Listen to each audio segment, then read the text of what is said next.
ओम नमो भगवते वासुदेवाय। श्री कृष्ण गोविंद हरे मुरारे, हे नाथ नारायण वासुदेव। आपण मागच्या भागामध्ये काही विषय पाहिले आणि वृत्रासुराचा शेवट कसा झाला ते पाहिलं। वृत्रासुराची ज्योत ही भगवंतात विलीन झाली हेही पाहिलं आणि त्यानंतर राजा परीक्षिताला शुकदेव या वृत्रासुराच्या गतजन्माची कथा सांगतायत। शुकदेव सांगतायत ही कथा मला व्यास, नारद आणि देव ऋषी यांनी सांगितलेली आहे। मी तशीच तुला वर्णन करून सांगतो। पूर्वी शूरसेन नावाच्या देशात चित्रकेतू नावाचा राजा होऊन गेला। त्याला सर्व प्रकारचं वैभव प्राप्त होतं। त्याला अनेक स्त्रिया होत्या। सर्व सुखाचं असं हे त्याचं राज्य होतं। परंतु त्याच्या संसारिक जीवनामध्ये एक गोष्टीची कमी होती, ती म्हणजे त्याला संतान नव्हतं। त्यामुळे हा जो शूरसेन राज्याचा राजा चित्रकेतू हा दुःखी असे। एकदा त्याच्याकडे अंगिरा नावाचे ऋषी आले। त्याने अंगिरांचं योग्य पद्धतीने आदरातिथ्य केलं। अर्घपाद्य देऊन त्यांचा योग्य सत्कार केला। अंगिरा ऋषींना वंदन करून तो त्यांच्या समोर बसला। अंगिरा ऋषींनी त्यांना चित्रकेतू राजाला प्रश्न विचारले, कुशल विचारलं, राजा तुझं सर्व ठीक आहे ना? सर्व प्रकारची चौकशी झाली। अंगिरा ऋषीला संतान नाही, त्यामुळे तो दुःखी आहे। हे चित्रकेतूला संतान नाही, त्यामुळे राजा दुःखी आहे हे अंगिरा ऋषींना माहिती होतं। पण त्यांनी प्रारंभी हा विषय काढला नाही। शेवटी चित्रकेतू राजाने आपली जी चिंता होती ती मनमोकळेपणे ऋषींना कथन केली। ऋषींनी त्याचं दुःख ऐकलं। राजा, यावर आपण असं करूया, एक यज्ञ करू। त्याच्याकडून त्यांनी एक यज्ञ करून घेतला। राजाची जी राणी होती आवडती, तिचं नाव कृतद्युती असं होतं। यज्ञा समाप्तीनंतर ऋषींनी त्या राणीला यज्ञाचा जो प्रसाद होता तो दिला। राजाला सांगितलं, राजा, या प्रसादामुळे या राणीला पुत्र होईल, तो सुखही देईल आणि दुःखही देईल। अशा प्रकारचं विधान त्यांनी केलं। यज्ञ समाप्त झाला। त्यानंतर ऋषींनी राजाचा निरोप घेतला। ऋषींकडून प्राप्त झालेला तो प्रसाद भक्षण केला। परिणामी वृत्रदिती राणी गर्भवती झाली। ती जशी गर्भवती झाली तसा राजा तिला फुलासारखं जपू लागला। तिची सर्व प्रकारची काळजी घेऊ लागला। कारण आता राजाला एक त्याच्या मनामध्ये आनंदाचा अंकुर फुलू लागला होता। आणि यथायोग्य काली मुलाचा जन्म झाला। राजाने तात्काळ सर्व जे काही धार्मिक कृत्य करायची ती सर्व केली। दान धर्म केला। जात कर्म अतिशय चांगल्या पद्धतीने त्याने पार पाडले। राज्यात मोठा उत्सव समारंभ करण्यात आला। आता राणीला पुत्र झाला आणि इतर राण्यांना तिचा मत्सर आणि हिरवा वाटू लागला। कृतद्युती राणी मुलाला घेऊन सारखी इकडे तिकडे फिरत असे। त्याचं अपार कौतुक होऊ लागलं. दासदासी सुद्धा त्या मुलाचं खूप कौतुक करत. आता परंतु इतर ज्या राण्या होत्या त्यांना ही गोष्ट काही सहन होत नव्हती. त्या मत्सर करू लागल्या, द्वेष करू लागल्या. सौती मत्सर सुरू झाला आणि त्यांनी एक दिवशी संधी साधली आणि त्या राजपुत्राला विष दिलं. राजपुत्राला विष दिलं. झोपेतच त्या राजपुत्राचा मृत्यू झाला. मृत्यू झालेला पाहिल्यानंतर ऋतुदिती राणीने मोठ्याने अंबाडा फोडला. अंतःपुर संपूर्ण शोकसागरात बुडालं. राजाला या वृत्तांत समजल्याबरोबर राजा बेशुद्ध झाला. आता राजाच्या इतर ज्या राण्या होत्या त्याबरोबर शोक करून दाखवत होता की नको, आपला संशय यायला नको.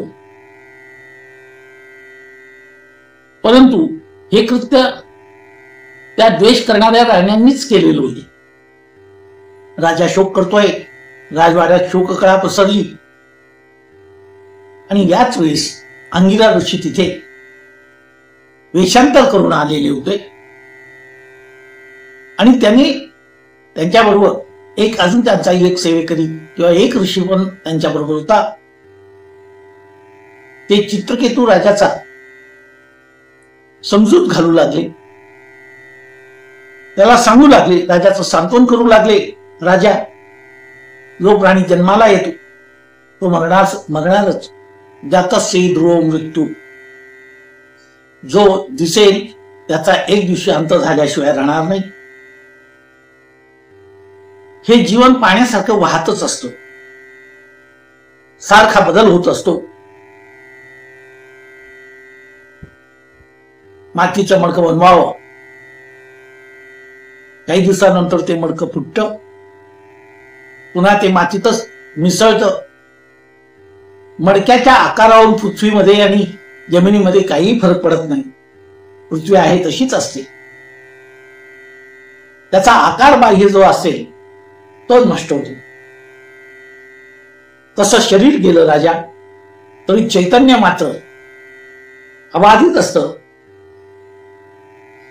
राजाने शेवटी आपला शोक आवरला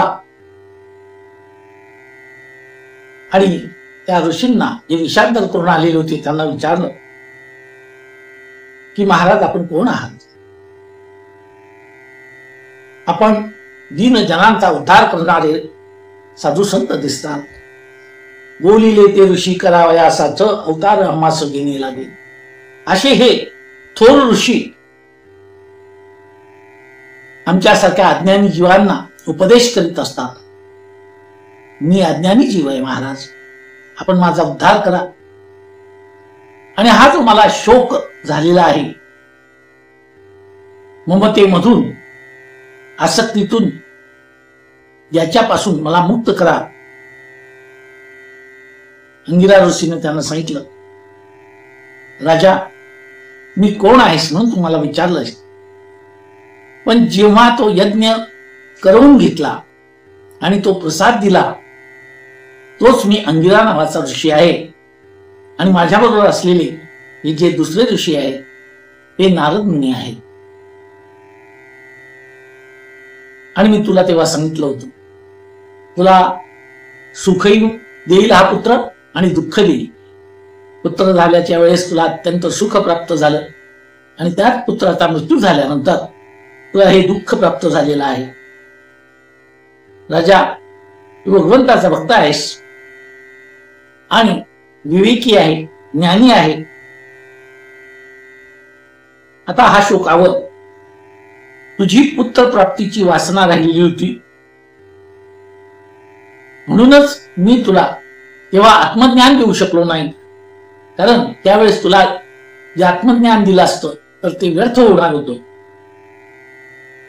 आता हा पुत्र आला गेला, त्यामुळे पुत्र शोकाचा अनुभव तुला आला, पुत्र प्राप्तीचा आनंदही तुला झाला. अरे राजा, सर्वच जे काही विषय आहेत ते दुःखदायक आहेत. याच्यातून तू स्वतःला आवर, भगवंताच्या ठिकाणी आपलं मन लाव नारदांनी त्यांना उपदेश केला. नारदांनी सांगितलं की तुला मी मंत्रोपनिषद हे शिकवतो, त्याचा तू 7 दिवस त्याचं अनुष्ठान कर, त्यानंतर तुला भगवान संकर्षणाचं दर्शन होईल. आता तुला तुझा मृतपुत्र त्याची भेट मी तुला घालून देतो. तुझ्या मृतपुत्राला मी बोलवतो. नारदांनी सर्वांच्या देखत राजपुत्राच्या त्या जीवात्म्याला योग सामर्थ्याने बोलवलं. त्या जीवात्म्याने त्या ठिकाणी त्याचं प्रकटीकरण झालं. त्याने त्या जीवात्म्याने देवता, मनुष्य, पशु, पक्षी इत्यादी जे जीवकोटी आहेत, जीव प्रकार आहेत, त्याचं वर्णन केलं. त्यांची गती सांगितली. प्रत्येक जन्मामध्ये आपले माता पिता कोण होती, कसे होते याचं वर्णन केलं. आपण अनंत जन्म फिरतो, त्यामुळे आपल्याला अनेक माता पिता प्राप्त होतात. त्यामुळे राजालाही ते ऐकल्यानंतर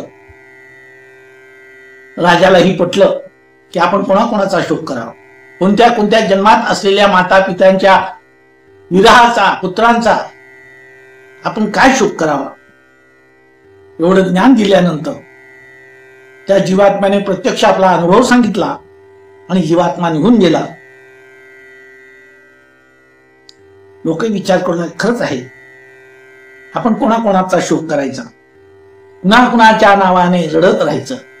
एक मरे त्याचा दुजा शोक वाहे, अकस्मात तोही पुढे जात आहे.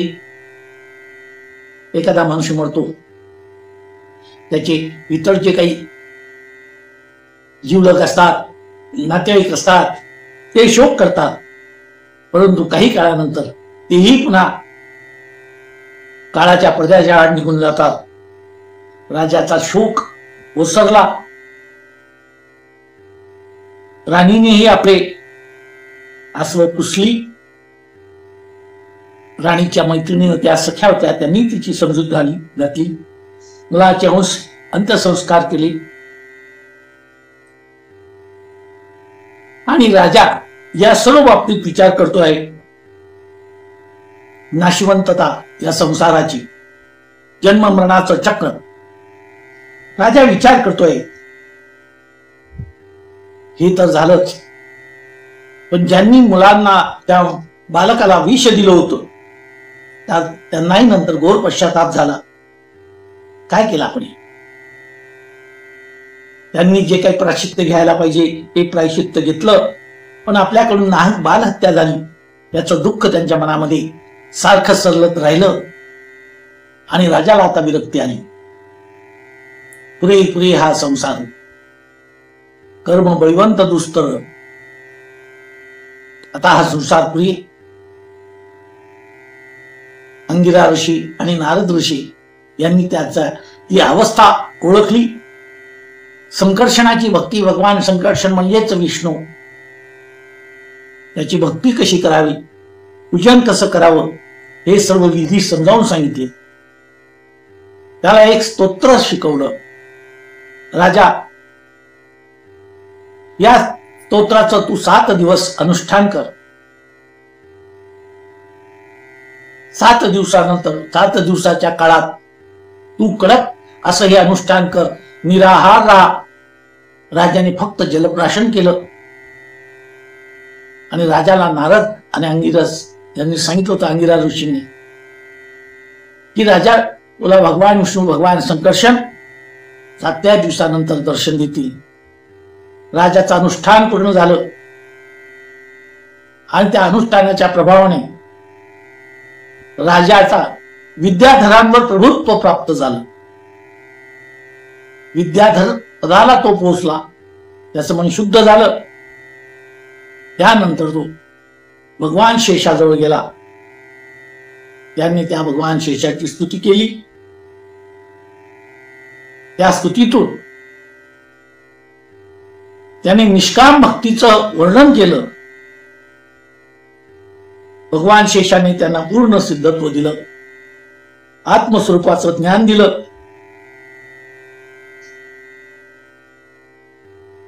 वेदाचा जो आत्मा आहे, परब्रह्म आहे, जो भगवान संकर्षण, तोच परमात्मा व आत्म, तो सर्व जगामध्ये, सर्व विश्वामध्ये तो संकर्षण आत्मस्वरूपाने व्यापून राहिलेला आहे. माणसाने जीवनात येऊन कोणता स्वार्थ साधावा, तर जीव आणि ब्रह्म, जीवो ब्रह्मा वैना पराहा, याचं ऐक्य अनुभवाला येणं, हाच खरा मनुष्याचा जीव. आपला तो एकदेव करून घ्यावा, हाच खरा स्वार्थ या जन्मामध्ये आपण साधला पाहिजे. श्रीहरीने, भगवंतानी चित्रकेतूला अशा प्रकारचं ज्ञान दिलं. नंतर भगवान अंतर्धान पावले. आता चित्रकेतू पूर्ण सिद्धावस्थेला पोहोचला होता, विद्याधरांचा प्रमुख झालेला होता आणि चित्रकेतू सर्वसंग परित्याग करून माया मोहाच्या पलीकडे गेलेला होता. तो आता भक्तिभावाने स्वच्छंदपणे सुमेरू पर्वताच्या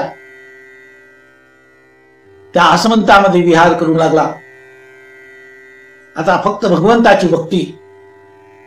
आता तो विद्याधर झालेला होता, विद्याधराचा अधिकार त्याला प्राप्त झाला होता आणि असा आनंदात ईश्वर भक्ती करीत असताना त्याच्याकडून एक अपराध घडला. एकदा देव, ऋषी, सिद्ध, चारण, गणगंधर्व यांची सभा होती. त्या सभेमध्ये भगवान शिव पार्वती सहित बसलेले होते. माता पार्वती भगवान शिवांच्या, भगवान शंकराच्या डाव्या मांडीवर बसलेली होती आणि तिला भगवान शंकरांनी आपल्या हाताने, डाव्या हाताने तिला सावरून जवळ धरून ठेवलं होतं.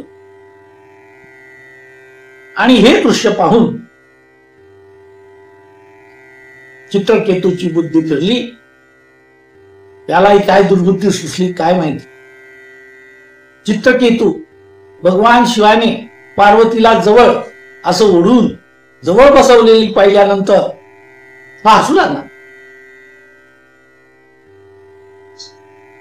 आणि भगवान शंकरांच्याकडे पाहून तो कुचेष्टेने हसू लागला. म्हणाला की काय सांगायला शिवांना, शंकराला, यांना समजत नाही का भर सभेमध्ये पत्नीला एवढं जवळ का बसवावं? त्यांना काही रीत समजत नाही.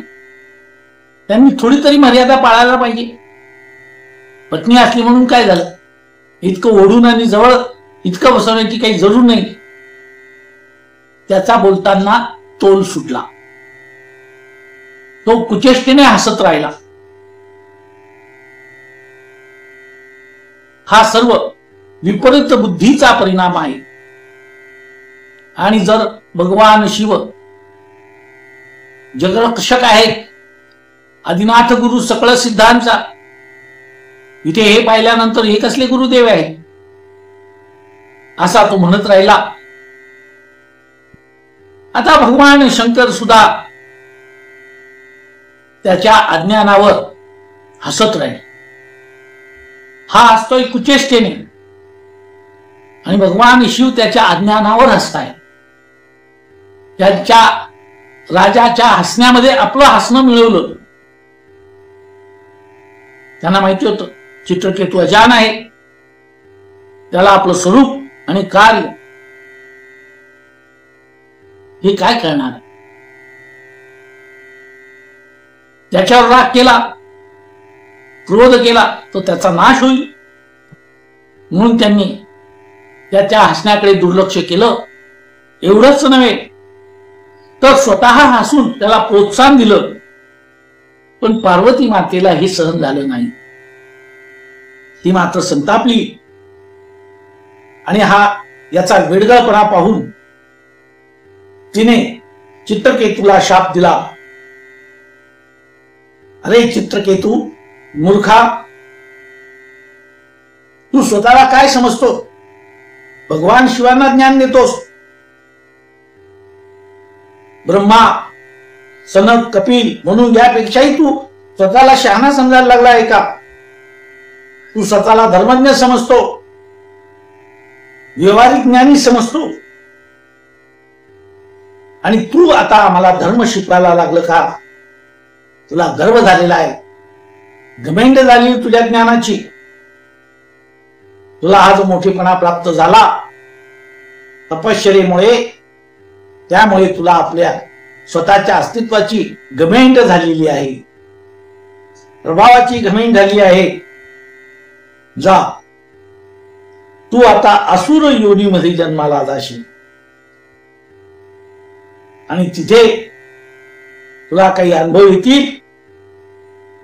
त्यावेळेस तू तिथे काही थोडाफार शहाणपणा शिक. आता तुला भगवान शिवाच्या चरणाजवळ बसण्याची तुझी योग्यता आणि लायकी राहिलेली नाही. आता तू भगवंताच्या चरणाजवळ तुझी योग्यता राहिली नाही. माता पार्वतीने शाप दिला. चित्रकेतू भानावर आला. त्याचे डोळे खाडकन उघडले आणि तो माता पार्वती पुढे नम्र झाला. त्याने माता पार्वतीला विनंती केली, माते, मी अज्ञानी आहे,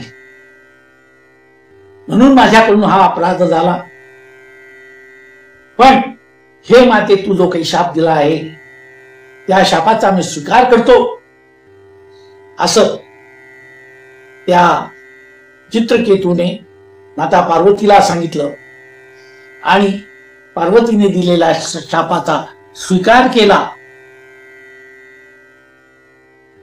जो चित्रकेतू होता तोच पुढे या यज्ञातून प्रकट झालेला वृत्रासूर नावाचा दैत्य होता. त्या त्वष्ट्याने मंत्रशक्तीने उभा केलेला, यज्ञातून प्रकट झालेला तो वृत्रासूर म्हणजेच हा चित्रकेतू राजा. आणि भगवान शिव आपल्या प्रियेला सांगतात, पार्वतीला सांगतात, पाहिलं पार्वती, माझा भक्त चित्रकेतू हा अज्ञानाने हसला, तू त्याला शाप दिला, परंतु तो शाप त्याने स्वीकारला आणि शाप भोगण्याची तयारी ठेवली. त्याच्यातून त्याची योग्यता, त्याचा समंजसपणा, त्याची उदारता आणि त्याची भक्ती ही दिसून येते. माझे भक्त किती उदार असतात, त्यांच्या ठिकाणी कशी निष्काम भक्ती असते, याचं वर्णन भगवान शिवानी पार्वतीला केलं. आणि चित्रकेतू कसा हा माझा आवडता भक्त होता हेही सांगितलं. आणि तोच जेव्हा वृत्रासूर झाला तेव्हा त्याच्यावर इंद्राने वज्र टाकलेलं होतं, जे वज्र दधीची ऋषींच्या शरीरातील अस्थींपासून बनवलेलं होतं. त्यामुळे त्या अस्थीच्या रूपाने, शस्त्राच्या अस्त्राच्या रूपाने त्याला संत सहवास घडला, त्याचा उद्धार झाला. आणि जेव्हा तो वृत्रासुरावर ते अस्त्र टाकलं तेव्हा त्याच्यातून जी दिव्य ज्योत होती ती भगवान विष्णूच्या त्या दिव्य स्वरूपामध्ये विलीन झाली. त्याने जो काही वर मागितला होता, भगवंताची भक्ती आणि भगवत भक्तांच्या चरित्राचं वर्णन करणे, त्यांचं श्रवण करणे, भगवंताची भक्ती करणे इत्यादी वर त्याने मागून घेतले होते. चित्रकेतू परमात्म्यात विलीन झाला. यद्गत्वा न निवर्तन्ते तद्धाम परमं मम. श्रीमन्नारायण श्रीमन्नारायण श्रीमन्नारायण नारायण नारायण श्रीमन्नारायण श्रीमन्नारायण श्रीमन्नारायण नारायण नारायण.